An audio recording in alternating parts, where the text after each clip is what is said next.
This is kind of part puzzle and also part geometric magic trick.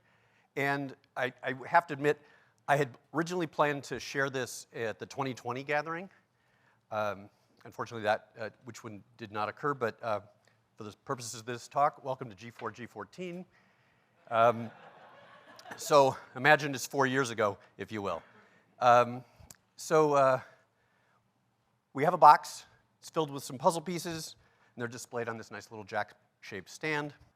And then I'll demonstrate.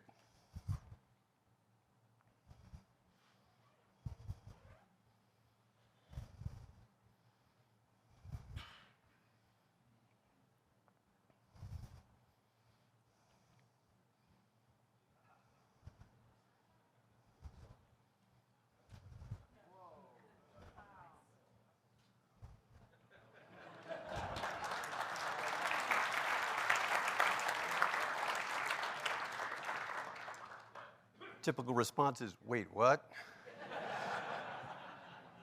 So in order to explain a little bit about actually how this works and why this works, let me start in 2 dimensions. In 2 dimensions, it's kind of a simple puzzle. You can start with a square tray instead of a box, and this is where the pieces are going to go. And we make a square that mostly, but not quite, fills the tray, and we're going to chop that up into puzzle pieces. So in order to create a puzzle from this, we find the center of the square, and we move it to a line up to the corner of the tray. And we do that 4 times. And then we rotate them until their sides touch. And now, if we scrape off the outside that's outside the tray, we have a nice space for an additional piece. And then when you rearrange them and put those pieces into the tray, they look like they fill it, and you got a nice big chunky piece off to the side that should go inside there somehow. So in 3D, we do the same thing. We start with a box instead of a tray, and we put 8 copies of the thing that we're going to chop up around the outside of it, and we rotate it around the center. Wait, rotate around the center? That's where? Yeah, so that's the diagonal of the cube. So if you look at what's happening here, that's the diagonal of the cube is what we're rotating around. And that gives us a thing where all the cube's sides now touch. And if we scrape off the outside, we end up with a lot of weird-shaped pieces and a big gap inside.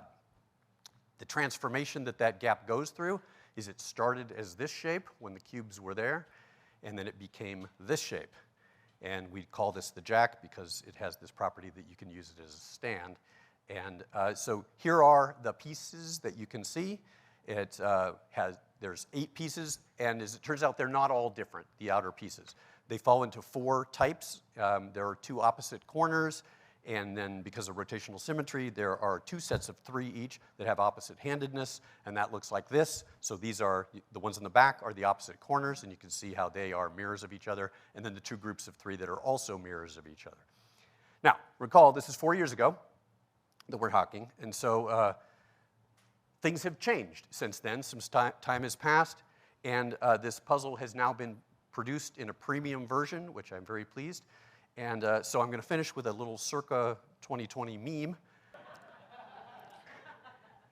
And on the right, what you see is the metal version from our good friends of Art of Play and Craig Hill. And if you want a closer look at that version, come see me during the break.